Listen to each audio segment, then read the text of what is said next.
오늘은 10월 19일 월요일입니다. 또 다른 한 주간이 시작됩니다. 매일 성경 묵상 나눔 오늘 본문은 시편 29편입니다. 오늘의 본문입니다. 너희 권능 있는 자들아 영광과 능력을 여호와께 돌리고 돌릴지어다. 여호와께 그의 이름에 합당한 영광을 돌리며 거룩한 옷을 입고 여호와께 예배할지어다. 여호와의 소리가 물 위에 있도다. 영광의 하나님이 우레소리를 내시니 여호와는 많은 물 위에 계시도다. 여호와의 소리가 힘있으며 여호와의 소리가 위엄차도다. 여호와의 소리가 백향목을 꺾으시며 여호와께서 레바논 백향목을 꺾어 부수시도다. 그 나무를 송아지같이 뛰게 하시며 레바논과 시련으로 들송아지같이 뛰게 하시도다. 여호와의 소리가 화염을 가르시도다. 여호와의 소리가 광야를 진동하시며 여호와께서 가데스 광야를 진동시키시도다. 여호와의 소리가 암사슴을 낙태하게 하시고 살림을 맑게 벗기시니 그의 성전에서 그의 모든 것들이 말하기를 영광이라 하도다. 여호와께서 홍수 때에 자정하셨으며 여호와께서 영원하도록 왕으로 자정하시도다. 여호와께서 자기 백성에게 힘을 주시며 여호와께서 자기 백성에게 평강의 복을 주시리로다. 오늘 본문은 자연 속에 나타나 있는 하나님의 두려운 위험에 대한 노래를 하고 있습니다. 오늘 시편 29편은 세 개의 단락으로 나누어져 있습니다.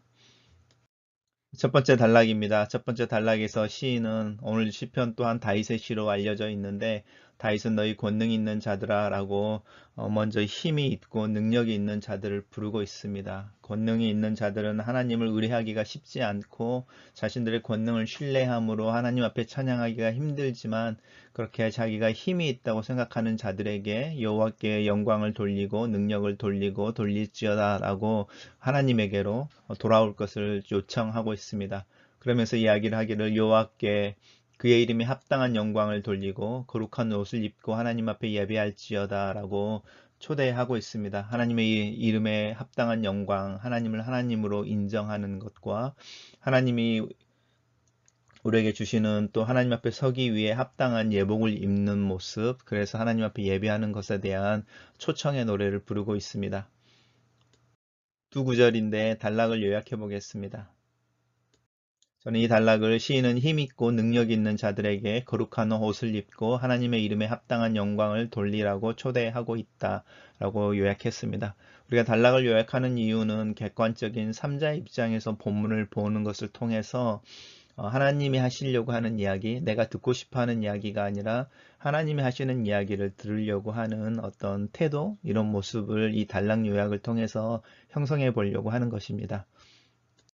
두 번째 단락입니다. 두 번째 단락에서 여호와의 소리가 라고 이야기를 하고 있는데 여호와의 소리가 계속 반복되어지고 있습니다. 여호와의 소리가 5절에서도 여호와의 소리가 그리고 7절에서도 여호와의 소리가 8절에서도 여호와의 소리가 9절에서도 여호와의 소리가 라고 이야기하면서 여호와의 소리에 대한 이야기를 하고 있는데 단순히 여호와의 소리라고 이야기하는 것은 목소리를 이야기하는 것이 아니죠. 오히려 이 소리라고 하는 것은 존재하고 있다라는 뜻이죠. 존재하고 있는 사람이나 존재하고 있는 것이 그 존재의 근원을 통해서 자신의 존재를 드러내는 소리를 발할 수 있죠. 그래서 이 소리라는 말이 목소리의 의미가 아니고 말씀이라는 뜻이고 하나님께서 천지를 창조하실 때에 빛이 있으라라고 말씀하심으로 하나님의 소리를 통해서 창조가 시작되어지는 것을 볼 수 있죠. 그래서 단순히 우리 귀에 들리는 소리의 문제가 아니고 하나님이 계신다는 증거, 그 존재에서 나오는 존재의 증거라고 말하는 이 소리,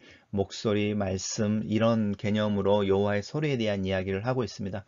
결국 두 번째 단락에서 시편의 이 다윗은 무슨 이야기를 하고 있냐면 하나님의 살아계심, 하나님의 증거가 자연계 속에서 나타나는데 특별히 이 자연계 속에서 우리를 두렵게 하는 현상들 속에 하나님의 존재와 위엄과 권능이 드러나고 있다 이렇게 말하고 있죠. 로마서로 가면은 사도 바울은 하나님의 영광이 자연 속에 나타나 있는데 그래서 사람들 앞에 숨겨져 있지 않고 환하게 드러나 있고 사람들이 하나님의 영광과 하나님의 살아계심에 대해서 부정할 수 없다라고 말하는 게 오늘 이 두 번째 단락에서 노래하고 있는 것과 동일합니다. 특별히 물 위에 있다라고 말하고 많은 물 위에 계신다라고 말하고 또 홍수에 대한 이야기를 하는 것 같은 이야기를 하는 이유들에 대해서 한번 생각해 보십시오. 팔레스타인에서는 간헐천이라고 해서 평상시에는 물이 흐르지 않다가 조금만 비가 와도 강처럼 막 물이 흘러내리는 것들 많이 볼 수 있는데, 왜냐하면 지반 자체가 물을 흡수하는 데가 아니고 약간 암석이나 석회석 지반이어서 물이 땅속 비가 내리면 그 물이 자연스럽게 지면 안으로 스며드는 것이 아니라 지면 위에서 이렇게 막 이렇게 흘러내리다가 어느 순간에 지면 밑으로 이렇게 사라져 버려서, 비가 오는 소리가 있으면은 그 비가 만들어낸 거대한 물길의 소리들이 있어서, 그 광야를 살던 또 팔레스타인 지역을 살던 이 다윗에게는 그런 모습이, 특별히 물과 관련되어진 비와 물, 이런 소리들, 또 폭포와 같은 소리들, 많은 물소리라고 이야기하는 그런 소리들이 하나님의 능력과 또 그 폭우처럼 쏟아지는 빛 속에서 느끼는 두려움과 이런 요소들이 특별히 하나님의 존재와 많이 연관이 되어져 있었던 것처럼 보입니다. 그리고 또 백향목, 레바논의 백향목이라고 이야기하는, 우리 눈에 이렇게 뭐라고 그러죠? 이렇게 곧게 서서 이렇게 구부려진 가지가 아니라 굳게 서든 이렇게 하늘을 향해서 이렇게 직각으로 서 있는 그런 거대한 나무들, 백향목을 볼 때 그 백향목을 위로 이렇게 고개를 들어 쳐다보면서 느끼는 어떤 위압감이라든지 이런 부분들 한번 생각해 보시면 좋을 것 같고요. 또 불이라고 말하는 이 화염, 또 이 지진과 같은 가데스 광야의 진동이라고 말하는 이런 지진, 이런 모습들, 그래서 그런 어떤 자연의 위험해 보이는 듯한 압도적인 어떤 분위기들이 오히려 이 사슴을 낙태하게 한다고 말하는 게 부정적인 의미가 아니고, 그만큼 파괴적이다라는 것보다는 위험이 있어서 사람들을 긴장하게 하고 자신의 연약함을 드러나게 하고 이렇게 압도해 버리는 이런 어떤 하나님의 영광의 모습들이 자연 속에 있어서, 그런 모습들을 통해서 하나님이 계시는 곳에서 이렇게 하나님께 영광이라고 말한다, 이렇게 이야기하고 있습니다. 단락을 요약해 보겠습니다. 저는 이 두 번째 단락을, 시인은 자연 속에 드러난 하나님의 영광의 목소리를 노래한다. 하나님의 소리는 크고 힘이 있고 생명을 주관하신다. 이렇게 요약해 봤습니다.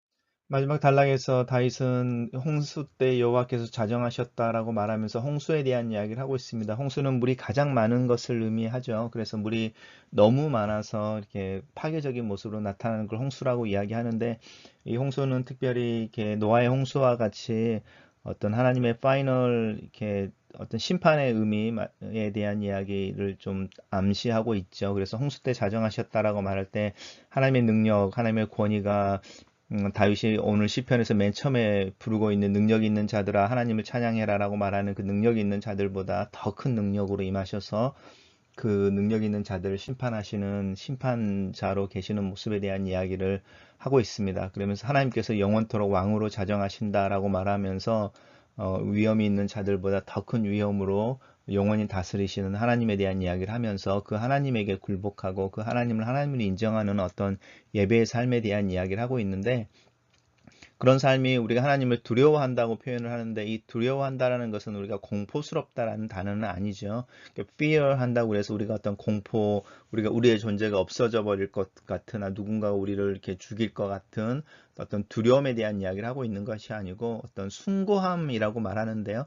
어떤 거대한 힘 앞에 압도당해서 그 힘 앞에 침묵하고, 나는 당신의 힘에 비교해서 아무런 것도 없습니다 라고 이야기하는, 자기를 낮추는 어떤 겸손, 극단의 겸손의 모습이라고 이야기하죠. 그래서 이걸 이제 경외라고 말하고, 영어에서는 이렇게 말하는데, 우리가 이제 하나님을 향하여 하나님 앞에 설 때에 그 어라고 말하는 어떤 하나님의 경외를 표현할 수 있는 이유가 있죠. 하나님이 그렇게 능력이시고 파이널 어떤 저지먼트를 하는 어떤 권위가 있으신 분이시고, 그분 앞에 모든 게 드러나 있고, 그분의 목소리는 힘이 있어서 우리를 사라지게 할 수도 있는 분이지만, 그분 앞에 설 수 있고 그분 앞에 설 때에 우리가 죽지 않고 사라지지 않는다라고 믿는 그 믿음이 있는데, 이제 그 믿음에서 사실은 경외가 나오는 거죠. 공포가 아니고. 근데 그 이유는 뭐냐면 하나님이 어떤 분이시냐의 근거에서 나오는 거죠. 그러게 이제 11절입니다. 여호와께서 자기 백성에게 힘을 주시고 자기 백성에게 평강의 복을 주신다라고 말하는 이 하나님의 성품 때문에 우리가 하나님 앞에 서고도 소멸당하지 않을 수 있는 거죠. 그래서 우리가 하나님의 위대하심과 또 능력과 위엄을 찬양하면서도 그것에 압도 당하면서도 그것 때문에 우리가 소멸되어지지는 않고 오히려 그 속에서 겸손해지고 하나님의 도우심을 구하게 되고 그래서 하나님을 더 의지하게 된다고 말하는 이 경외함에 대한 이야기를 하는 이유는 하나님이 힘 주시는 분이시고 복 주시는 분이시다라는 고백 때문에 그렇습니다. 단락을 요약해 보겠습니다. 저는 이 단락을 시편은 자기 백성에게 힘과 평강의 복을 주시는 영원한 왕 여호와를 찬양한다 이렇게 요약해 봤습니다. 묵상 포인트로 넘어가 보겠습니다. 제가 계속 말씀드리지만 이 묵상 포인트는 제가 개인적으로 묵상하는 내용을 정리한 것입니다. 이 세상에 힘과 능력이 있는 자들이 여호와 앞에서 겸손하고 하나님을 의지하는 것은 어려운 일이다. 어떤 믿는 구석이 있는 사람들은 그 믿는 구석 때문에 하나님을 의지하기가 더 힘들다. 나는 어떤 힘과 능력, 즉 믿는 구석을 가지고 있을까? 나도 모르게 하나님보다 더 의지하고 내 인생을 세우는 근거는 없을까? 내 의식과 무의식의 영역에서 하나님은 하나님으로 인정되고 있을까? 아니면 나도 모르게 어떤 것을 나의 힘, 또 나의 능력이 있는 것의 근원으로 삼고 나 스스로를 힘있고 능력 있는 자라고 인식하게 하는 것은 없는지 내 자신을 돌아본다. 또 하나님께 기도하며 하나님께서 내가 하나님보다 더 신뢰하고 있는 것이 있는지 가르쳐 달라고 여쭤본다. 거룩한 옷을 입고 하나님의 이름에 합당한 영광을 돌리라 라는 말은 복음서에 등장하는 왕의 아들의 혼인잔치에 초대받았지만 예복을 입지 않았던 쓸쓸한 한 사람의 모습을 떠올리게 한다. 이 아침에 하나님의 말씀 앞에 서 있는 나는 하나님께 합당한 거룩한 옷을 입고 있는가? 나는 예수 그리스도의 보혈과 하나님의 사랑의 옷을 입고 그 말씀 앞에 서 있다. 말씀을 향하여 겸손과 열린 마음의 옷을 입는다. 하나님께서 나를 그리스도 안에서 사랑하는 아들로 보시고 말씀을 통하여 내 마음을 살피시고 교훈하셔서 내 삶 속에 진정한 하나님으로 나타나시기를 기도한다. 하나님 내 마음과 내 삶 속에 또 하루하루 일상 속에 하나님으로 계시옵소서.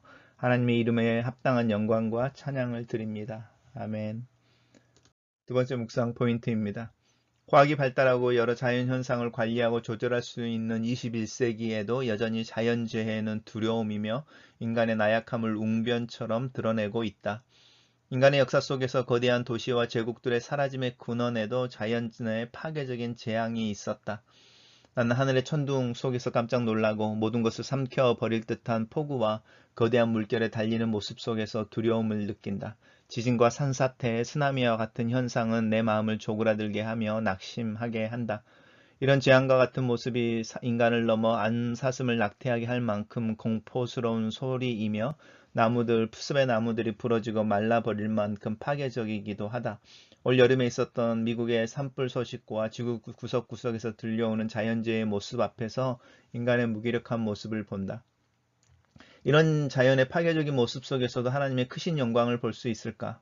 나는 하나님의 목소리를 새가 지저귀고 시냇물이 흐르는 평화스러운 모습과 또 산에서 새싹이 올라오는 모습에서만 들으려고 한다.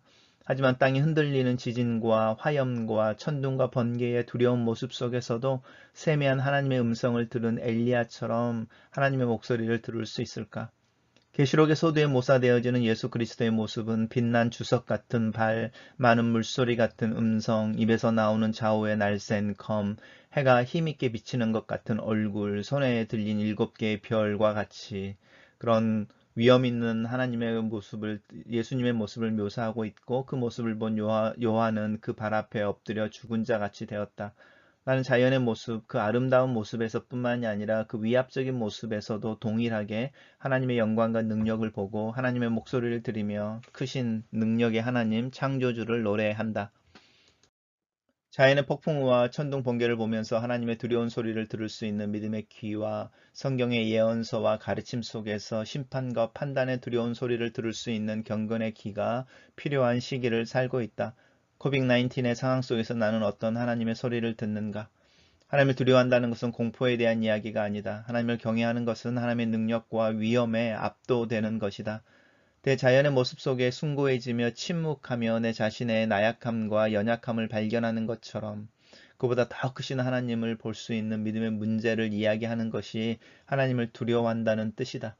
하나님의 질책은 혼냄이 아니라 회개를 돌이키는 것을 의도하는 것이며 심판과 종말에 대한 이야기는 오늘의 삶에 대한 성실과 정직이 이야기하고 있는 것을 기억한다. 하나님의 사랑과 은혜 때문이다. 자기 백성에게 힘을 주시는 하나님, 자기 백성에게 평강의 복을 주시는 하나님을 믿기 때문에 생존의 위협의 순간에 하나님을 신뢰함으로 평안할 수 있고 기근과 가뭄 속에서도 나눔과 섬김을 여전히 실천할 수 있다. 마게도니아에 있는 교회들은 극단의 핍박과 가난 가운데서 또 다른 시련을 당하고 있는 예루살렘 교회를 돕는 구제의 연보를 그들의 힘에 지나치도록 했던 것이 믿음이다. 이것은 하나님에 대한 두려움, 경외하는 마음이며 하나님의 사랑과 돌보심에 대한 믿음의 표현이다. 어려운 시기에 나 자신에게로 향하는 시선을 애써서 하나님에게로 돌리며 나보다 더 어렵고 또 힘든 이들, 섬김과 나눔이 필요한 이들을 돌아볼 수 있는 믿음의 행동을 통해 하나님이 영광을 받으신다. 나 또한 그런 삶을 또 그런 하루를 살기를 원한다. 글로 쓰는 기도입니다. 두려우신 하나님 앞에 섭니다. 자연의 재해와 마음을 움츠러들게 하는 그 파괴적인 힘을 묵도할 때면 내 자신과 인간의 나약함을 인식하게 됩니다. 코로나 바이러스로 인하여 드러난 인간의 탐욕과 파괴적인 결과를 보며 건강과 생명에 대한 염려에 사로잡힌 내 자신의 모습을 발견합니다. 바이러스로 인한 사회적 거리두기와 불편한 일상의 모습이 길어지면서 우리 안에 감추어졌던 어두운 모습을 보고 있습니다. 집단적인 광기 어린 이기심과 인종적인 차별과 같은 사회적인 구조적인 악에서부터 이웃과 타인을 생각하지 않는 개인의 이기적인 행동의 소식을 듣습니다. 나 또한 이런 어두운 부분에 참여하고 있음을 고백합니다. 내 모습, 지금의 상황을 그대로 하나님 앞에 내어놓습니다. 나와 인간의 연약한 모습을 긍휼히 여겨 주시옵소서. 크고 능력이 있으신 하나님은 작은 새의 노래 속에도 나타나시고 홍수의 도도한 두려움 속에도 나타납니다. 내 자신의 무능함을 인정하고 하나님 나에게 주시는 능력과 은사를 또한 인정합니다. 나로 내 자신을 부정하거나 긍정하기 전에 하나님의 관점에서 볼 수 있는 지혜를 주시옵소서. 거룩한 옷을 입을 줄 알게 하시고 스스로 나서서 섬김의 수고를 감당할 수 있는 적극적인 행동에 대한 자신감도 허락하여 주시옵소서. 내 마음을 거룩하고 겸손한 옷을 입고 하나님을 하나님으로 인정하는 단순한 고백을 묵묵하게 해낼 수 있는 담백한 믿음을 허락하여 주시옵소서. 아멘.